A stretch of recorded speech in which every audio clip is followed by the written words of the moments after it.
এটা আমি কি ডাল রান্না করছি, যারা যারা চিনেন আমাকে অবশ্যই কমেন্ট করে জানাবেন। তো এই যে দেখুন ডালগুলো, এই যে আশা করছি অনেকেই চিনতে পারবে, আবার অনেকেই নাও চিনতে পারে। আসসালামু আলাইকুম সবাইকে, কেমন আছেন সবাই?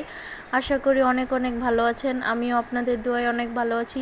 তো ফাইনালি এই যে আমি চিংড়ি মাছ দিয়ে রান্না করে নিব এই ডালটা। তো ডালটা আগে আমি পানির সাথে মিশিয়ে গুলে নিচ্ছি।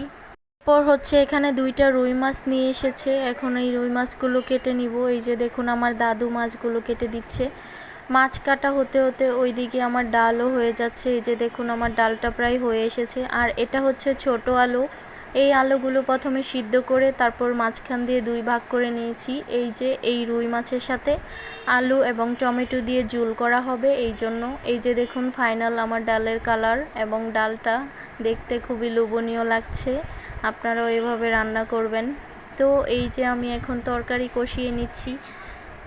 ভালোভাবে তরকারিটা কষিয়ে এরপর আমি ঝোলের পানি দিয়ে দেব। ঝোল দিয়ে তারপর ঢাকনা দিয়ে ভালোভাবে রান্না করে নিব। এরপর আমি বেজে রাখা মাছগুলো দিয়ে দিব।